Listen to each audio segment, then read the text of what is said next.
Hello friends, कैसे हैं आप सब। आई होप आप लोग अच्छे होंगे। यहाँ पे एक फ़ोन है हमारे पास वीवो का V9। इसमें प्रॉब्लम ये है कि ये फ़ोन जो है चलता है, सब कुछ सही है, इसमें कोई दिक्कत नहीं है ऐसे तो, लेकिन इसमें हीटिंग होती है पीछे, यहाँ पे हीटिंग होती है और बैटरी बैकअप जो है बहुत कम देता है ये। यानी कि बैटरी बैकअप जो है 2 घंटे के अंदर नेट अगर यूज़ करो या फिर नॉर्मल किसी भी कंडीशन में रखो इसको, लाइट ऑन रहेगी अगर डिस्प्ले की, तो ये जो फ़ोन है ये आपका बैटरी बैकअप इतना कम देगा कि 1 से 1.5 घंटे के अंदर पूरी बैटरी डिस्चार्ज हो जाएगी। इसलिए मैं इसका फुल बैटरी चार्ज करके काम कर रहा हूँ, क्योंकि टेस्टिंग में भी दिक्कत हो रहा है। अगर 20% तक ये चला जाता है तो तुरंत ये बंद हो जाता है बार बार। तो यहाँ पे बैटरी जो है 87% है, तो बैटरी इसकी डिस्चार्ज हो रही है तेज़ी से और यहाँ पे हीटिंग हो रही है। तो हम देखेंगे इसके अंदर डिस्चार्ज होने का कारण क्या है। देखिए 2 कारण होता है डिस्चार्ज होने का, या तो हमारी बी बैट लाइन शॉर्ट होगी, या तो हमारी बैटरी ख़राब होगी, या तो हमारी VPH लाइन शॉर्ट होगी, या तो फुल शॉर्ट होगी, या तो हाफ शॉर्टिंग होगी। तो हम इसको ओपन कर लेते हैं फ़ोन को और उसके बाद हम देखेंगे कि इसके अंदर जो है एक्चुअल में कौन सी लाइन शॉर्ट है और कितनी शॉर्ट है। हो सकता है हाफ शॉर्ट हो, तो हाफ शॉर्टिंग का हम पूरा प्रोसेस बताएंगे। अगर हाफ शॉर्टिंग में माइन्यूट शॉर्टिंग है तो उसको कैसे रिमूव करना है। तो जिन भी लोगों को प्रॉब्लम होती है हाफ शॉर्टिंग के अंदर, वो वीडियो में बने रहें। और यहाँ पे हाफ शॉर्टिंग को क्लियर हम समझाएंगे कि किस तरह से हाफ शॉर्टिंग, कितनी जगहों पे आपको काम करके हाफ शॉर्टिंग आप रिमूव कर सकते हैं और क्या तरीका होता है हाफ शॉर्टिंग रिमूव करने का। कौन सी लाइन शॉर्ट होगी तो हम वोल्टेज इंजेक्ट करेंगे, कौन सी लाइन शॉर्ट होगी तो हम वोल्टेज इंजेक्ट नहीं करेंगे, ये सारी चीज़ें हम बताएंगे आपको। तो वीडियो में बने रहिए, तब तक हम इसको ओपन कर लेते हैं।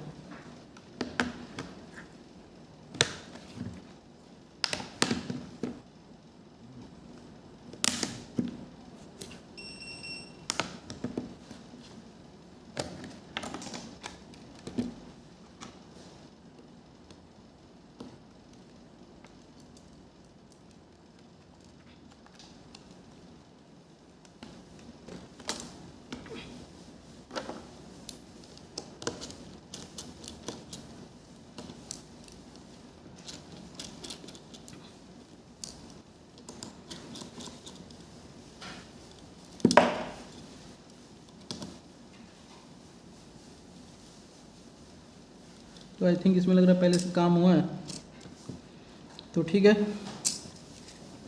आ जाते हैं माइक्रोस्कोप के ऊपर और इसकी बाकी की ट्रेसिंग हम आपको दिखाते हैं। बैटरी को हम डिस्कनेक्ट कर लेते हैं और माइक्रोस्कोप के ऊपर चलते हैं और देखते हैं इसकी ट्रेसिंग किस प्रकार से होगी और कहाँ पे ये प्रॉब्लम है। तो आप देख सकते हो, सबसे पहले हम मल्टीमीटर को क्या करेंगे, बजर रेंज पे करेंगे और हमें बजर कंटिन्यूटी चेक करनी है। तो सीधे हम बैटरी कनेक्टर के ऊपर यहाँ पे बजर कंटिन्यूटी चेक करते हैं। ये ग्राउंड लाइन है, ये हमारा ग्राउंड लाइन है और ये हमारा पॉजिटिव लाइन है, बजर तो नहीं है, ठीक है। साथ ही साथ BPH में चेक करते हैं, क्योंकि देखो कभी बजर होता है, ऐसा होता है कभी कभी बजर होता है, लेकिन फिर भी हमारा जो है फ़ोन चलता रहता है। तो अभी फ़िलहाल वैसा कंडीशन नहीं है। और ये BPH की कॉइल है, यहाँ पे भी बजर नहीं है, यहाँ पे भी BPH होगा, ये भी बजर नहीं है। और यहाँ पे देखते हैं, यहाँ पे बजर है। तो क्या ये लाइन शॉर्ट है? ये कॉइल पे बजर आ रहा है, मतलब ये लाइन क्या है, शॉर्ट है? नहीं, ऐसा नहीं है, क्योंकि वीवो V9 में आपकी जो 2 IC लगी होती है वो PMI 8952 और PMI 8952 के साथ में PM 8953 यूज़ किया जाता है, जिसमें 7 कॉइल होती है आउटपुट में। ये चीज़ आपको याद होना चाहिए हर एक फ़ोन के अंदर जो है। अगर ये IC लगेगी PMI 8952 या PMI 8940, तो उसके साथ में आपको PM 8953 IC देखने को मिलेगा, जो कि उसकी पावर IC होगी हर फ़ोन के अंदर। तो इसके अंदर एक कॉमन चीज़ है, मैं थोड़ा सा एक्सप्लेन भी करूंगा आपको, कि ये जो IC है PMI 8952, इसके अंदर लाइट का भी सेक्शन होता है, ग्राफिक का भी सेक्शन होता है, चार्जिंग का भी सेक्शन होता है, फ्लैश लाइट का भी सेक्शन होता है इसी IC के अंदर, और फ्यूल गेज भी इसी के अंदर होता है। यानी ये 5 चीज़ें इस IC के अंदर होती हैं। लेकिन फ़िलहाल वीवो के अंदर फ्यूल गेज और चार्जिंग और फ्लैश, ये फ्यूल गेज और चार्जिंग, ये 2 चीज़ें ही यहाँ पर यूज़ की जाती हैं इस IC से। बाकी लाइट और ग्राफिक के लिए अलग से IC यूज़ की जाती है, जो बोर्ड के बैक साइड लगा होता है इस फ़ोन के अंदर में। तो ऐसा हो सकता है वीवो के फ़ोन के अंदर कि 8952 PMI 8952 की जगह पे जो IC लगी है वो IC तो रहेगी, साथ ही साथ उसके अंदर के लाइट के फंक्शन को यूज़ ना करके अलग से लाइट IC यूज़ करते हैं कंपनी।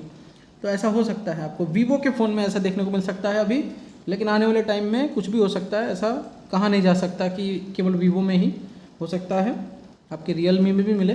लेकिन रेडमी में अक्सर यही होता है कि जिसमें भी 8952 लगा है PMI उसके अंदर light, graphic, charging, fuel gauge और फ्लैश लाइट सारा कुछ उसी के अंदर से यूज़ किया जाता है।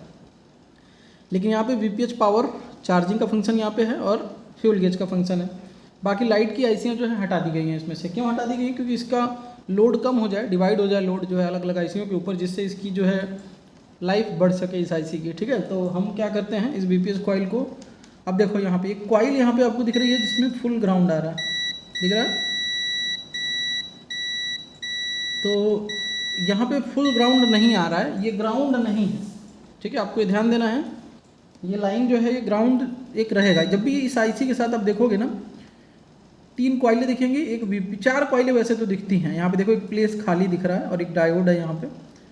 तो ये जो प्लेस खाली दिख रहा है यहाँ पे लाइट कॉइल यूज़ किया जाता है, डिस्प्ले की बूस्ट कॉइल जो होता है, लेकिन वो कॉइल नहीं है। अगर इसके साथ 4 आईसी यूज़ की गई है तो समझ जाओ कि लाइट आईसी इसी के अंदर है।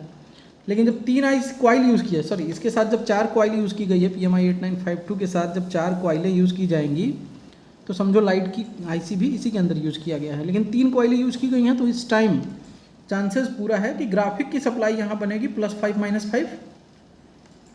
इसीलिए नेगेटिव वोल्टेज बनाने के लिए एक कॉइल यहाँ पे ग्राउंड किया जाता है। तो आपको ये शॉर्ट नहीं है, इसके पीछे नहीं पड़ जाना है कि इस कॉइल को हटाया, शॉर्टिंग इधर है या इधर है, उस पर शॉर्ट किलर लगाया, ऐसा कुछ नहीं करना है। ठीक है, तो एक कॉइल ऐसा मिलेगा हमको PMI 8952 के अंदर जिसमें शॉर्ट सर्किट होगी। तो हमें ये क्लियर हो गया है कि यहाँ पे +5 -5 बनने का चांसेस है पूरा, क्योंकि यहाँ पे नेगेटिव कॉइल दिया हुआ है। ठीक है, दूसरी चीज़ इसका जो है प्रोटेक्शन डायोड कहाँ पे, तो ये जो आईसी, ये जो कॉइल दिख रहा है VPH का, इस कॉइल से 1 2 3 डायोड जो है हमें कनेक्टेड नज़र आ रहे हैं। 1 2 और 3 डायोड हमें कनेक्टेड नज़र आ रहे हैं। तो पहले हम 1 बाय 1 चेक करेंगे। ये जो डायोड दिख रहा है हमें, कौन सा डायोड पैरेलल है और कौन सा डायोड सीरीज़ में लगा हुआ है, क्योंकि ये चीज़ जानना जरूरी है। तो जो पैरेलल लगा होगा उसी डायोड को हम रिमूव करेंगे, सीरीज वाले डायोड को हम रिमूव नहीं करेंगे। लेकिन अभी तो हमें नहीं करना है, पहले हम फॉरवर्ड बायस और रिवर्स बायस में इसकी डायोड वैल्यू भी एक बार चेक कर लेते हैं VPH की, क्योंकि बजर तो नहीं है। तो देखो फॉरवर्ड बायस में 1400 आ रहा है, ये तो ये ठीक है। और रिवर्स बायस में यानी कि ब्लैक वायर से, देखो रिवर्स बायस मतलब ब्लैक वायर से चेक करेंगे और रेड को ग्राउंड रखेंगे, और फॉरवर्ड बायस का मतलब ब्लैक को ग्राउंड रखेंगे, रेड से चेक करेंगे। तो यहाँ पे फॉरवर्ड बायस यानी रेड से चेक करने पे 1400 आ रहा है, ये ठीक है। लेकिन ब्लैक से चेक करने पे यहाँ पे देखो रीडिंग ओएल आ रहा है, शायद नहीं ओएल नहीं आ रहा है, यहाँ पे रीडिंग आ रही है। कितनी आ रही है रीडिंग? आ रही है यहाँ पे 087, यानी कि वेरी लो रीडिंग आ रही है। दिख रहा होगा आपको 0.087, जबकि ये 350 आना चाहिए या उससे ऊपर आना चाहिए, या 350 के अप्रॉक्स आना चाहिए। तो यही कारण है, कारण तो पता चल गया हमें। यही कारण है जिसकी वजह से इसमें बैटरी बैकअप कम आ रहा है, बैटरी बैकअप कम चल रहा है, और कभी कभी फ़ोन बंद भी हो जा रहा है और फ़ोन हीट भी हो रहा है। यही कारण है कि VPH की डायोड वैल्यू जो है वो कम हो गई है। तो चलिए हम आपको थोड़ा सा पहले एक्सप्लेन कर देते हैं, उसके बाद हम बात करेंगे। ठीक है, कि इसको कैसे रिमूव किया जाए, कौन सा डायोड इसमें से निकाला जाए, या फिर कहाँ पे ये चीज़ है सॉल्व होगी। हो सकता है IC चेंज करना पड़े। तो अगर आपको मोबाइल रिपेयरिंग का कोर्स करना है ऑनलाइन या फिर ऑफलाइन, तो आप हमसे जुड़ सकते हैं। स्क्रीन पर दे रहे हमारे वेबसाइट के ऊपर जाके ऑनलाइन वीडियो कोर्स का सिलेबस देख सकते हैं आप। वहाँ पे आपको बेसिक से एडवांस कंपोनेंट से स्टार्ट करके पूरी स्कीमेटिक और पूरी ट्रेसिंग की वीडियो मिलेगी, जिसके अंदर सेक्शन के कुछ प्रैक्टिकल वीडियो भी मिलेंगे, जिससे आपको समझ में आएगा कि एक्चुअल में काम किस तरह से किया जाता है और ट्रेसिंग किस तरह से सेक्शन वाइज किया जाता है। साथ ही साथ उसके अंदर आपको UFI की वीडियो मिलेगी। UFI से रिलेटेड जो भी काम आपका होता है, MMC चेंज, MMC को रीप्रोग्राम, MMC का बैड हेल्थ रिपेयर, और ईजी जेटैग का भी आपको मिलेगा, MMC का हेल्थ रिपेयर और MMC प्रोग्रामिंग करना। ईजी जेटैग से आपकी जो क्लासिक टूल है, MMC टूल है, ईजी जेटैग का, दोनों का यूज़ ये पूरी तरह से बताया गया है। MMC का बैड हेल्थ किस तरह से रिपेयर करते हैं। तो ईजी जेटैग का जो लेक्चर है वो 2 से 4 दिनों के अंदर अपलोड होने वाला है वेबसाइट के अंदर। बाकी UFI का ऑलरेडी अपलोड हो चुका है। बाकी आपका जो है ईजी जेटैग में कंप्लीट जो है वहाँ पे आपका अपलोड हो जाएगा एक ही बार 4 दिनों में, जिससे आपको क्लियर हो जाएगा कि ईजी जेटैग किस तरह से हमें यूज़ करना है। ईजी जेटैग का बेसिक से हमने पूरी तरह से बताया है। EMMC किस तरह से वर्क करती है, EMMC को कैसे चेक करना है, EMMC का बैड हेल्थ कैसे रिपेयर करना है, ये सारी चीज़ें हमारे वेबसाइट के अंदर मिलेंगी। या फिर आप हमारा ऑफलाइन कोर्स भी ज्वाइन कर सकते हो, जिसमें आपको कंप्लीट जो है सॉफ्टवेयर, हार्डवेयर और ईएमएमसी का जो है ट्रेसिंग, सर्किट की ट्रेसिंग और ईएमएमसी का पूरा प्रोग्रामिंग जो है बताया जाएगा, जिसमें आप कंप्लीट एक टेक्नीशियन जो है जैसे काम करते हैं शॉप पे बैठ के, अगर उनके पास कोई फ़ोन आता है तो वो फ़ोन को रिपेयर करने में सक्षम होंगे। जिस भी प्रकार का फ़ोन हो वो उसको ईजिली रिपेयर कर पाएंगे। ऑफलाइन कोर्स का ड्यूरेशन जो है 30 डेज़ है। उस 30 डेज़ के अंदर आपका जो है सॉफ्टवेयर, हार्डवेयर और ईएमएमसी और यूएफएस ये चारों चीज़ें कवर की जाएंगी। तो ऑफलाइन की सीट बुकिंग स्टार्ट है नेक्स्ट मंथ की। अगर आपको सीट बुकिंग करना है तो स्क्रीन पर दे रहे नंबर से कांटेक्ट कर सकते हैं, या फिर आपको ऑनलाइन कोर्स करना है या वीडियो कोर्स करना है तो आप हमारे वेबसाइट पर जाकर विज़िट कर सकते हो। वेबसाइट का लिंक जो है डिस्क्रिप्शन में मिलेगा और स्क्रीन पर भी वेबसाइट का नेम जो है शो कर रहा होगा। वैसे मैं बता देता हूँ, वेबसाइट का नेम है www.mobilelab.com। अब मैं बात करता हूँ यहाँ पे, अगर ये सॉर्टिंग फॉरवर्ड बायस में होता है वो काफ़ी लोगों को परेशान करता है। जैसे रिवर्स बायस में हमने यहाँ पे चेक किया इस तरीके से तो 0.088 आ रहा है, ये तो ठीक है, ये तो रिवर्स बायस की सॉर्टिंग अक्सर जो है हट जाती है इजीली। फॉरवर्ड बायस की सॉर्टिंग अगर यहाँ पे जो है ना, ये भी हमारा सेम होता है, जितना आ रहा है उतना ही होता, या फिर 100 होता, 200 होता, 300 होता, 400 होता, 500 होता, कुछ भी होता, तो उस कंडीशन में फ़ोन डेड भी होता। ऐसा हो सकता है कि फ़ोन जो है ऑन नहीं हो रहा। तो फॉरवर्ड बायस की सॉर्टिंग को किस प्रकार से हटाया जाता है, तो देखिए प्रोसेस क्या है।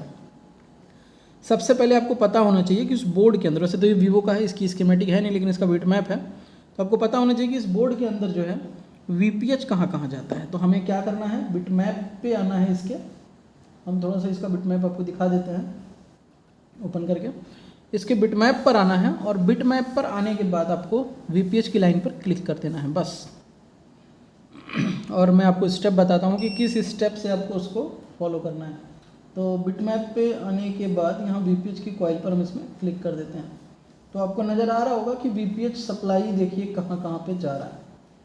वीपीएच सप्लाई जो है वो जा तो रहा है, लेकिन नेटवर्क सेक्शन के अंदर उसका कनेक्टिविटी हमें शो नहीं हो रहा है। आप देख सकते हो वीपीएच पावर की कनेक्टिविटी जो है नेटवर्क सेक्शन के अंदर शो नहीं हो रही है। ठीक है, यानी कि हमें नेटवर्क सेक्शन का कोई भी शील्ड ओपन करने की आवश्यकता नहीं है। ठीक है, तो हम क्या करने वाले हैं, यहाँ पे बैक साइड में लाइट की आईसी कॉइल है, फ्लैश लाइट की आईसी कॉइल है, तो वहाँ पे जा रही है। आप देख सकते हो यहाँ पे बैक साइड में 2 आईसी दिख रही है, एक होगी हमारी फ्लैश लाइट की और एक होगी हमारी एलसीडी की। ठीक है, तो वीपीएच पावर हमारा इतनी सारी जगहों पे जा रही है। अब हम क्या करने वाले हैं, यहाँ पे देखो दिख भी रहा है वीपीएच पावर। अब हम क्या करने वाले हैं, ठीक है, वीपीएच पावर हमें पता चल गया इतनी सारी जगहों पे जा रही है। अब हम क्या करने वाले हैं, सीधी सी बात है, जहाँ जहाँ वीपीएच पावर जा रही है, ध्यान रहे आपको कैसे करना है आपको ये चीज़। सबसे पहले आपको जब सॉर्टिंग हटाना होता है तो किस तरीके से करना, आपको इतना तो क्लियर हो गया होगा कि वीपीएच पावर कहाँ कहाँ जा रही है। ठीक है, अब मैं यहाँ पे बता देता हूँ कैसे करना है, मैं बता क्लियर। देखिए, सबसे पहले आपको वीपीएच पावर की सॉर्टिंग को हटाने के लिए, हॉप सॉर्टिंग हटाने के लिए पास में लगे हुए जो पैरेलल डायोड होते हैं 1 बाय 1 उनको रिमूव करेंगे। पहला काम ये कर लो आप, उससे नहीं होता है फिर आप चार्जिंग आईसी को रिमूव करो और देखो सॉर्टिंग हटी कि नहीं। हाफ सॉर्टिंग जो 500 या 100 या 200 के आसपास फॉरवर्ड बायस में आ रही है, खासतौर से वही ज़्यादा परेशान करती है लोगों को। अगर उससे हट गई तो ठीक है, नहीं हटती है तो फिर आपको क्या करना है, पावर आईसी को निकाल देना है बस। निकालने के बाद सॉर्टिंग हट जानी चाहिए, नहीं हटती है तो भी परेशान नहीं होना है। उसके बाद आप जो है बूस्ट कॉइल हटा लो, क्योंकि अक्सर ख़राब हो जाता है बूस्ट कॉइल जब हम इसमें पावर इंजेक्ट करेंगे तो बूस्ट कॉइल हटा लो। लाइट आईसी आप रहने दो। ग्राफिक आईसी दिख रही है तो ग्राफिक आईसी को भी आप हटा लो। हटाने के बाद चेक करो कि सॉर्टिंग हटी कि नहीं। अगर सॉर्टिंग हट जाती है, जैसे आईसी हटाया अपने सॉर्टिंग हट गई, तो फिर वही ख़राब है, उसको चेंज कर दीजिए। अगर किसी फ़ोनों में APT IC, RF IC, 2G RF और 4G RF पर भी जाती है वीपीएच पावर, तो उनको भी आप 1 बाय 1 हटा सकते हो, 2G 4G और APT को भी। और जिसको हटाने से सॉर्टिंग हट रही है, मतलब हटाते रहेंगे और 1 बाय 1 बोर्ड ठंडा करके चेक भी करते रहेंगे। जिसको हटाने से सॉर्टिंग हटती है देखो ज़रूरी नहीं है कि हर बार वोल्टेज आप डालोगे कोई पार्ट गर्म नहीं होगा, कोई भी पार्ट गर्म नहीं होगा, तो आप कैसे हटाओगे, नहीं हटा पाओगे आप, ठीक है। तो जब कोई पार्ट गर्म ही नहीं हो रहा है तो आपको यही एक रास्ता है कि 1 बाय 1 हटाना है। तो आपने इतनी आईसी हटा ली, मान लो चार्जिंग आईसी, पावर आईसी, देखो चार्जिंग आईसी हटा ली, पावर आईसी हटा ली, प्रोटेक्शन डायोड हटा लिया, 4G RF 2G RF और APT आईसी हटा लिया, लाइट कॉइल हटा लिया और ग्राफिक आईसी हटा लिया। इतनी आईसी को अपने बोर्ड से हटा लिया, फिर भी शॉर्टिंग है, तो आपको करना क्या है, बस अब आपको कुछ नहीं करना है। ये कॉइल जो दिख रही है ना, इसी कॉइल के ऊपर पहले 5 वोल्ट 5 एम्पियर आप डाल के ऑलरेडी चेक कर चुके हो, कोई भी हीटिंग तो हो नहीं रही है। रोजिन लगा के जब चेक करते हो तो हीटिंग होती है ना, तो 5 वोल्ट 5 एम्पियर डालने से कोई हीटिंग नहीं हो रही, तो शॉर्टिंग तो आप नहीं हटा पा रहे थे, इसलिए 1 बाय 1 सभी आईसीओ को आपने हटाया, जो पॉइंट हमने बताया। उसके बाद आपको कॉइल हटा के या फिर कॉइल के ऊपर ही आपको क्या करना है, वोल्टेज इंजेक्ट करना है।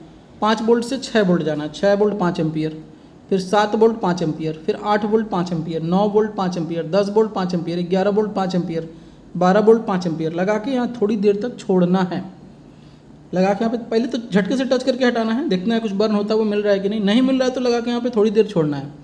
थोड़ी देर के बाद आपका जो भी पार्ट खराब होगा वो अपने आप शॉर्ट हो जाएगा, फुल शॉर्ट हो जाएगा, क्योंकि उसमें इतनी हाई वोल्टेज जब चलेगी वो शॉर्ट वाली सर्किट में, तो धीरे धीरे धीरे धीरे 2-4 सेकंड 10 सेकंड 20 सेकंड आप उस पर टच करके रखोगे वोल्टेज को, तो वो कंपोनेंट फुल शॉर्ट हो जाएगा और वो फिर गर्म हो जाएगा। या फिर 13 वोल्ट 14 वोल्ट 15 वोल्ट तक ले जाओ आप इसमें। जैसे आप 15 वोल्ट पे टच करोगे स्पार्क होगा, लेकिन आप थोड़ा सा वेट करना, थोड़ी देर वेट करोगे, फट से कोई कंपोनेंट जो है गलेगी और उसको आप निकालोगे, सही हो जाएगा। या फिर छोटे छोटे डायोड, अगर ESD वाले डायोड है वो बर्न होते हैं तो 1 बाय 1 उनको भी निकालो। जैसे आप उन कंपोनेंट्स को निकालोगे आपकी सॉर्टिंग जो है पूरी तरह से क्लियर हो जाएगी, और उसके बाद आपको 1 बाय 1 सारी चीज़ों को लगाना है। तो उसको लगाने का भी एक स्टेप होता है, सारी चीज़ों को सीधे एक ही बार नहीं लगा देते हैं। सबसे पहले आपको क्या करना है, चार्जिंग आईसी को लगाना है। लगाने के बाद देखना है कि VPH पावर बन रहा है नहीं बन रहा है। VPH पावर बन गया, बूट कैप पे 8 वोल्ट बन गया, तब आपको पावर आईसी लगाना है।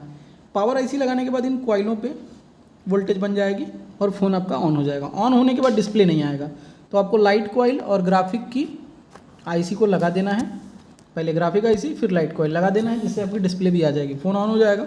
उसके बाद आप RF आईसीओं को 1 बाय 1 तीनों आईसीओं को लगा दोगे, फिर उसके बाद आप फ़ोन ऑन करोगे तो आपकी प्रॉब्लम नेटवर्क भी आ जाएगी और आपकी प्रॉब्लम भी पूरी तरह से सॉल्व हो जाएगी। दूसरी चीज़, जब 1 बाय 1 आप लगाते रहना आईसी, तो रीडिंग भी चेक करते रहना, कहीं ऐसा ना हो कि आईसी डालते ही फिर से रीडिंग उतनी होगी, तो ये प्रॉब्लम होता है। तो ये प्रॉब्लम एक बार आता है ऐसा कि VPH में शॉर्टिंग है या VBAT पे शॉर्टिंग है, चार्जिंग आईसी आपने हटाया, शॉर्टिंग हट गई, और जैसे ही चार्जिंग आईसी न्यू आपने लगाया फिर से शॉर्टिंग आ गई VBAT पर, ऐसी भी प्रॉब्लम आती है।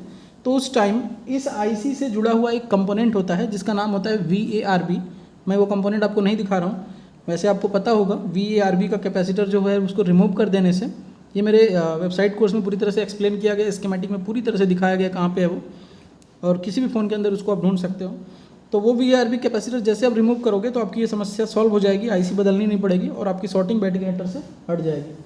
ऐसा होता है कि जैसे आईसी निकाला शॉर्टिंग हट गई, न्यू आईसी डाला शॉर्टिंग आ गई, तो उस समय इंटरनल पावर कैप्स जो होते हैं उसके शॉर्ट होने के चांसेस होते हैं, या फिर वो पार्शियली शॉर्ट होते हैं, हाफ शॉर्ट होते हैं। तो इंटरनल पावर कैप्स क्या होते हैं, इनके बारे में आप जो है जान सकते हो हमारे कोर्स के माध्यम से। दूसरी चीज़, जैसे ही VPH बना उसके बाद आप ये लगाओ पावर आईसी। अब एक प्रॉब्लम और आती है, इन कॉइलों के ऊपर फुल शॉट आती है। जब इन कॉइलों के ऊपर कोई लाइन फुल शॉट होती है तो उनके वजह से भी VPH की कभी कभी हालत ख़राब होती है। VPH लाइन शॉर्ट होता है उनके वजह से भी, ठीक है। तो कई बार ऐसा होता है कि कॉइलों की शॉर्टिंग की वजह से, तो मैं आपको दिखा देता हूँ कि यहाँ पे कॉइल कोई शॉर्ट है कि नहीं। तो सबसे पहले हम यहाँ पे चेक कर लेते हैं, रीडिंग परफेक्ट है, रीडिंग परफेक्ट है, रीडिंग परफेक्ट है, रीडिंग यहाँ भी परफेक्ट है, और ये कॉइलों से ये कनेक्टेड कैपेसिटर की ये भी परफेक्ट है, और ये कॉइल पे भी रीडिंग मैं देख लेता हूँ क्या है। ठीक है, तो रीडिंग सब पे सही है, यानी कोई कॉइल शॉर्ट नहीं है। उसकी वजह से पावर आईसी के आउटपुट में शॉर्ट होने की वजह से भी कई बार ऐसा होता है कि VPH की शॉर्टिंग होती है। फ़ोन चलता रहता है लेकिन शॉर्टिंग रहती है। तो अगर वो कंडीशन है, आउटपुट में शॉर्ट है लाइन और फ़ोन ऑन भी है, तो उस टाइम मैक्सिमम चांस ये होता है कि आपकी CPU रिवॉल्विंग करनी पड़ेगी। जब आप CPU रिवॉल्व करोगे तो उसकी शॉर्टिंग हट जानी चाहिए। जैसे आप CPU उठाओगे शॉर्टिंग हट जाएगी, और जब आप CPU डालोगे तो शॉर्टिंग सही हो जानी चाहिए, इस तरह से रीडिंग हो जानी चाहिए। अगर CPU डालते ही फिर से शॉर्टिंग उतनी ही आ गई तो इसका मतलब है कि CPU में प्रॉब्लम आ गई है। इसकी वजह से आपका फ़ोन बैटरी बैकअप कम दे रहा है और हीट हो के चल रहा है। तो वो CPU ख़राब होने वाली है, कभी भी ख़राब हो सकती है।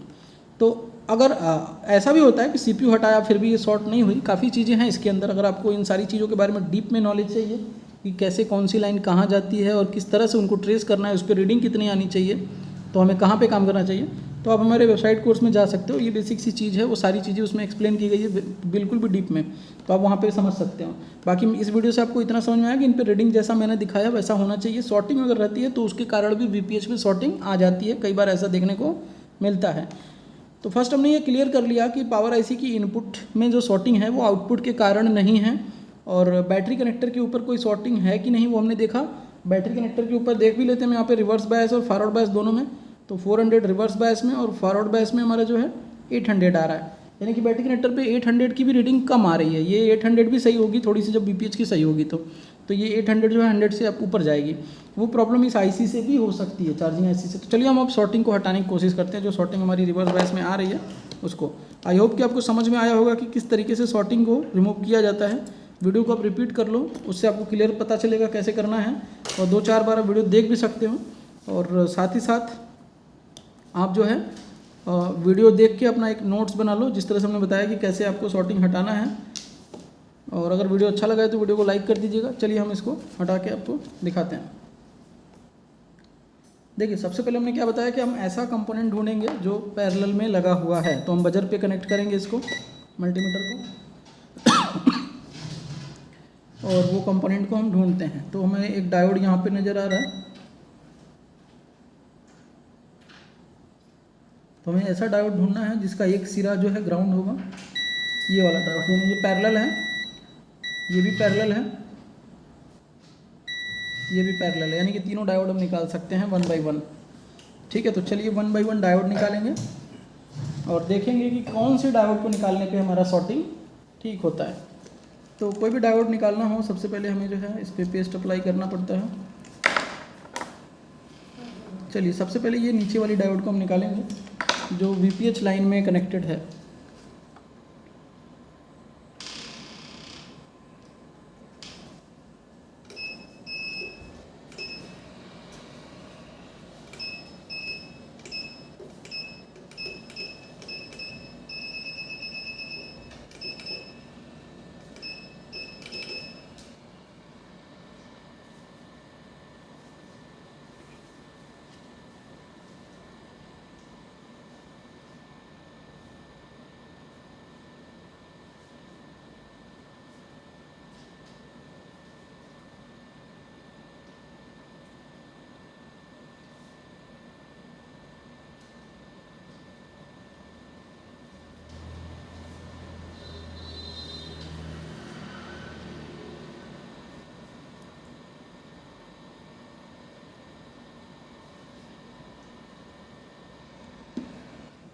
तो चलिए हम बोर्ड को थोड़ा सा ठंडा हो जाने देते हैं।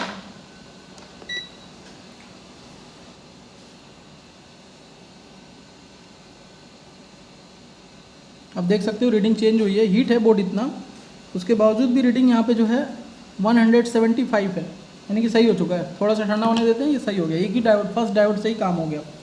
बाकी 2 डायोड और हैं तो हम रहने देंगे, डायोड को लगाएंगे नहीं, क्योंकि 2 डायोड और बचे हुए हैं प्रोटेक्शन के लिए, तो ये प्रोटेक्शन करेंगे सर्किट का। तो हम इसको जो है ठंडा हो जाने देते हैं, उसके बाद चेक करते हैं कितना रीडिंग है।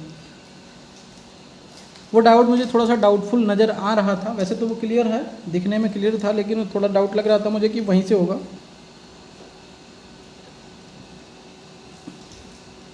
और ये कंप्लीट देखते हैं, रीडिंग चेंज हुई है। और जब हमारा इतना हीट में 177 है,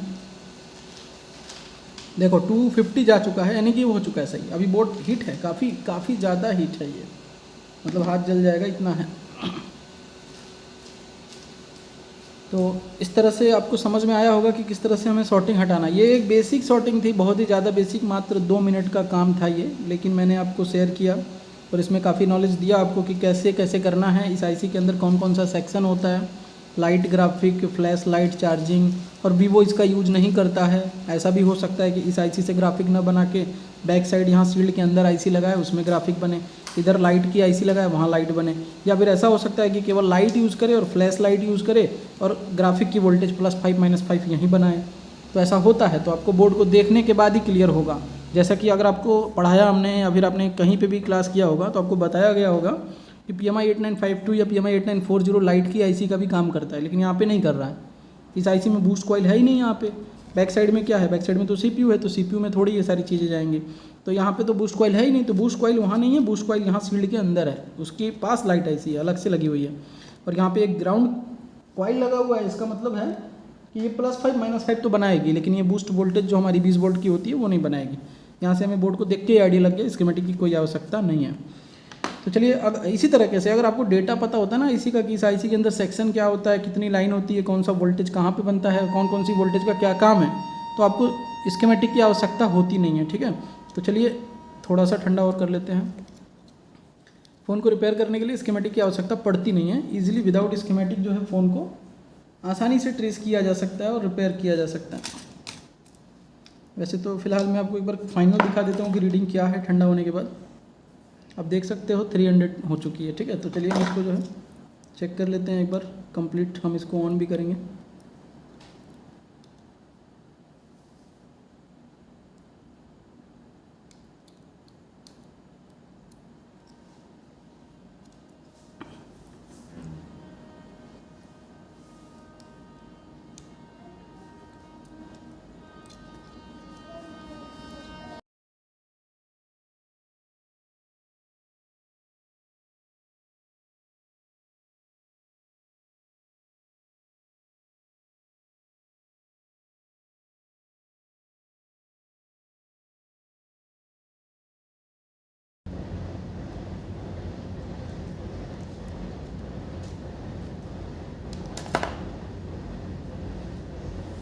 तो ये फ़ोन जो है अब बैटरी को ड्रेन नहीं करेगा और हीटिंग भी नहीं करेगा। देखते हैं, कोई हीटिंग नहीं, एकदम बोर्ड नॉर्मल है, एकदम ही नॉर्मल है, कोई हीटिंग नहीं है। पहले हीटिंग थी, चलिए कोई दिक्कत नहीं है। पहले हल्की हीटिंग शुरू में होती थी, बाद में बहुत ज़्यादा हीट हो जाता था फ़ोन। तो इस तरह से हाफ शॉर्टिंग को भी ठीक करके आप जो है इसकी हीटिंग की समस्या को सॉल्व कर सकते हो। और ये हाफ शॉर्टिंग मैंने बताया कहाँ कहाँ से आता है, पावर IC की आउटपुट लाइन से भी आ सकता है, पावर IC की इनपुट लाइन से भी आ सकता है, VA/RV की कैपेसिटर से भी हो सकता है। देखिए अभी ये 92% शो कर रहा है, पहले हमारा कुछ और शो कर रहा था ये। ठीक है, तो इस तरीके से आप जो है हाफ शॉर्टिंग को रिमूव कर सकते हो। इसका पैटर्न मुझे नहीं पता है क्लियर। ठीक है, ये फ़ोन जो है हो चुका है ठीक 92%। इसका डिस्प्ले पत्ता जो है थोड़ा सा प्रेस करना पड़ेगा, टच वर्क कर रहा है। फ़ोन को एक बार जो है रीस्टार्ट करना पड़ेगा। पत्ता जो है थोड़ा लूज था, ये पत्ता जो है थोड़ा लूज था। टच काम कर रहा है लेकिन थोड़ा रुक के कर रहा है। फ़ोन को एक बार स्लिप से ले जाके बाहर करते हैं। हो गया, तो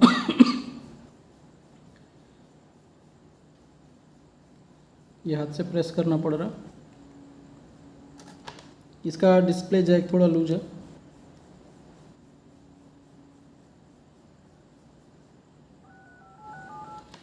तो इस तरीके से आप जो है हाफ शॉर्टिंग को रिमूव कर सकते हो। आई होप आपको वीडियो पसंद आया होगा। अगर वीडियो अच्छा लगा है तो वीडियो को लाइक कर दीजिए। चैनल पर अगर नया है तो चैनल को सब्सक्राइब कर लीजिए और बेल आइकन प्रेस कर दीजिए ताकि आने वाले वीडियो का नोटिफिकेशन आपको टाइम टू टाइम मिलता रहे। मिलते हैं किसी दूसरे वीडियो में नए टॉपिक के साथ। Thank you.